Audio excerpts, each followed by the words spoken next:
for him because he's now Sir Michael Caine. The blue shiny building there, make sure you get a photograph of that because that is a very, very important building here in London. It's the headquarters and the training ground for the window cleaning company here in London. And once they pass out over there, they go back over to the other side of the river and they clean the 11,000 pieces of glass in a shard of glass. Now coming up in this last gap before the bridge is the monument for the Great Fire in London. Christopher Wren, he designed this monument and it stands 202 feet tall. They do say it was his last erection.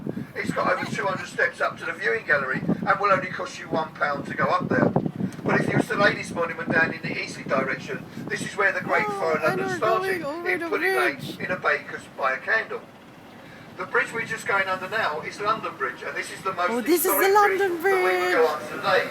The Romans put the first one here over 2,000 years ago, and it was wooden, London and it had Bridge. mountains above it. The nursery rhyme, London Bridge is falling down, is absolutely true, because this is bridge number 5, and the one before this was sinking into the mud. So what we've done, ladies and gentlemen, we walked some Americans on top of it, we showed them Tower Bridge behind us, and we sold them the old concrete bridge for 1.5 we went under the London quid. Bridge. Now, can you imagine their faces in Lake Havasu in Arizona when they didn't get one like Tower Bridge, and they got one just like this concrete one?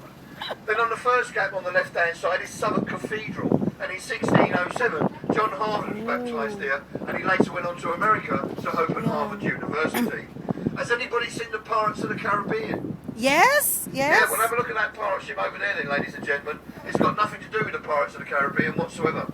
It's a replica of Sir Francis Drake vessel called the Golden Hind. This replica is actually a sea-going vessel. It's actually been round the world twice. But Sir Francis Drake and 80 cutthroat sailors took 3 years to navigate the world. And when they came back with £24 million which they had stolen off the Spanish. And then Queen Elizabeth I, she met the original one of these vessels down in Greenwich, and she actually took her share of that gold, and actually got this country out of debt for the first and last time. Never to be done again in history, up to date. Now have a look over here, ladies and gentlemen. Look, in those clear windows just underneath the Cannon Street Railway Bridge, we might see some semi-naked people. This is one of those luxury 5-star spa places, but what the designer's done, ladies and gentlemen, they put the one-way glass in the wrong way round. That means that we can see in, and they can't see out. And some days are definitely better than others, let me tell you. Cannon Street Railway Bridge, there's not much to say about this bridge apart from it stops the trains from falling in the water. But as we do There's the train up. Have a look over here to the left-hand side, and there's a pub in the corner there called the Anchor at Bankside. Next year, this pub would have been on this site 400 years.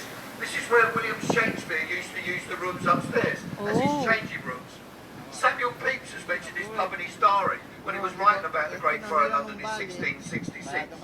Tom Cruise has also used this pub in one of his Mission Impossible films at the end of the film. That pub. Now listen, ladies and gentlemen, the next bridge is called Southwark Road Bridge. Have a look on top of the bridge and you'll notice there's hardly any traffic up there whatsoever. Oh, another this bridge. Is because this is the most least used bridge here in London because nobody knows how to get onto this bridge apart from professional drivers like bus drivers, lorry drivers and cab drivers. So if there's anybody up there, definitely give them a wave because they're either lost, drunk or both. Oh, we're going another bridge. Under the bridge. Oh, this is really fun. Now, ladies and gentlemen, the River Thames has 2 sides a day.